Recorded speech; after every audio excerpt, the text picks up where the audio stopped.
Hello, and a very warm welcome to our channel.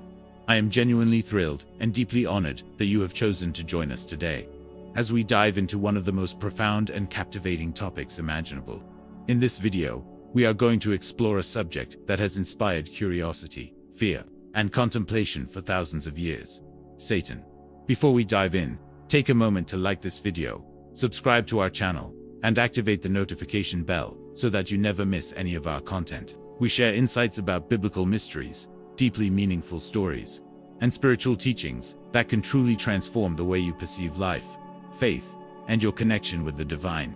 Now, together, let's embark on a journey to uncover who Satan really is, what his origins are, the various names attributed to him in the scriptures, and what his true purpose is within the divine plan. Who is Satan? Who exactly is Satan? This is a question that has puzzled humanity for millennia. Throughout history, different traditions, myths, and interpretations have emerged, each attempting to explain the mysterious role of this figure. Today, we are going to delve deeply into this topic, examining the scriptures, exploring Jewish tradition, and considering spiritual perspectives that help us understand not only who this angel is, but also the precise role he plays in God's overarching plan. Satan, or Satan, as he is called in Hebrew, is not an independent god, nor a being with a separate universe existing apart from God. This is a crucial point that must be made absolutely clear from the very beginning.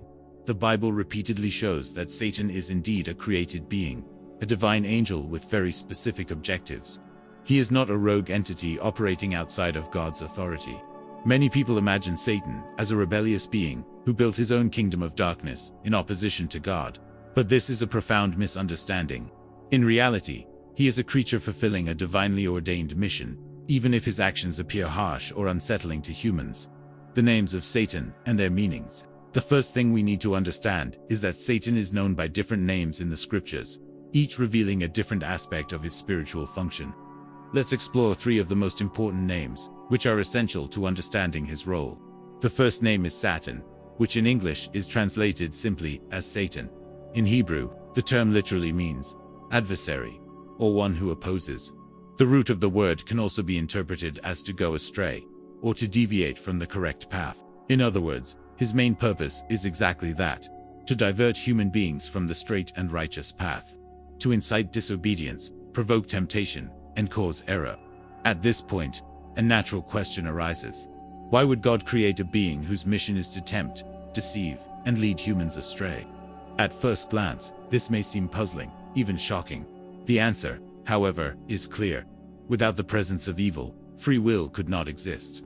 To truly choose good, humans must also face the possibility of choosing evil. Satan was created to present this very alternative, allowing humans the freedom to choose between obedience and disobedience. The second name attributed to him is Yetzer, meaning the evil inclination, or the impulse to do wrong. This name reveals an important truth. Satan is not only an external force, but also operates within the human psyche. He acts as an internal influence, stirring desires, pride, temptations, and thoughts that can distract us from following the divine will. The third and perhaps most striking name is Malach Hamavet, which translates to Angel of Death. This title demonstrates that Satan's role is not limited to leading humans astray. He also has the capacity to bring destruction to both body and soul when a person succumbs to sin and distances themselves from God. Satan in the Garden of Eden, one of the most famous biblical accounts involving Satan, occurs right at the beginning of Scripture. In the Garden of Eden, the Torah describes Adam and Eve living in a state of innocence and purity until they are tempted by the serpent. It is important to understand that the serpent here is not merely an ordinary animal. The serpent is a metaphor, a symbol, representing the external manifestation of Satan himself, attempting to seduce humanity into disobedience. Satan approaches Eve and offers her the fruit from the tree of knowledge of good and evil. His words are persuasive, compelling, and, above all, deceptive. He promises that by eating the fruit, their eyes will be opened and they will become like gods, knowing good and evil. Fascinated, Eve yields to the temptation, and then convinces Adam to eat as well. What actually happens in that moment is profound. The evil, which was previously external, enters the human being. The Yetzer, the inclination toward evil, ceases to be an external force and begins to dwell within humanity itself. This is why God declares, "On the day you eat of this fruit, you shall surely die."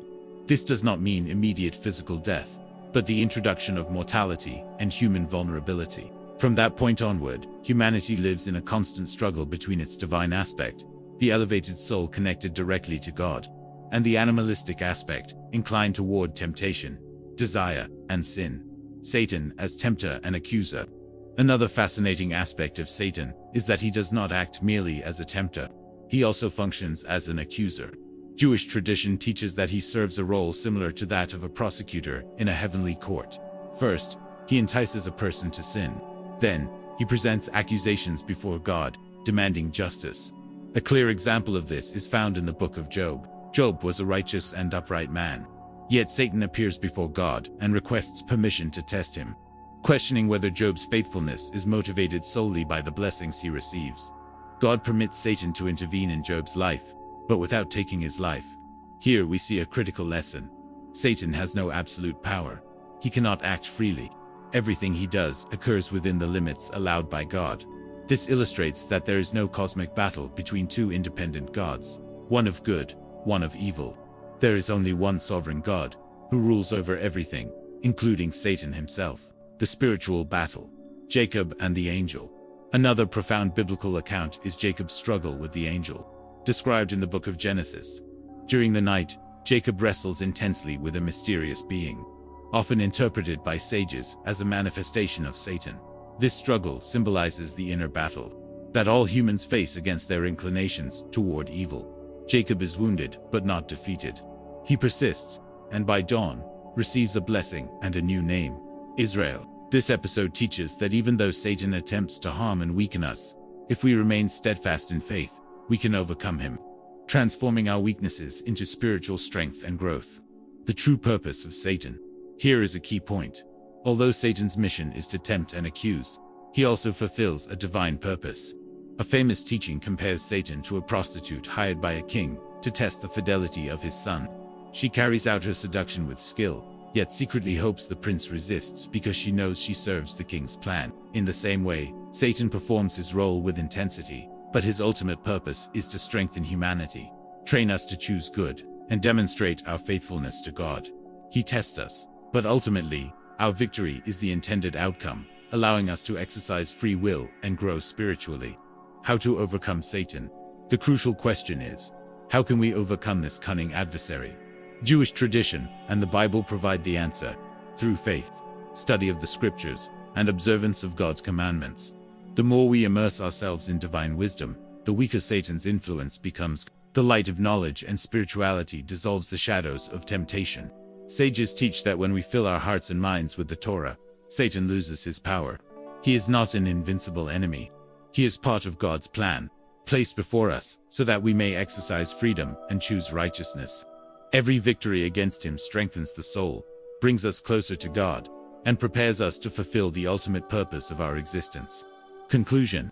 And so we reach the end of this deep exploration of Satan, his names, his roles, and the ways in which he operates both within us and in the world. I hope this video has provided clarity on such a complex figure and helped you understand that, despite his presence, true power lies in our hands through faith, study, and adherence to God's commandments. If you enjoyed this video, please leave a like, share it with your friends and family, and subscribe to the channel to explore more profound, mystical, and enlightening stories that can transform your spiritual life. Thank you so much for watching until the very end. We look forward to seeing you in the next video, where we will continue to uncover the mysteries of the Bible, spirituality, and the human soul. May divine light continue to illuminate your path and guide you in every step of life.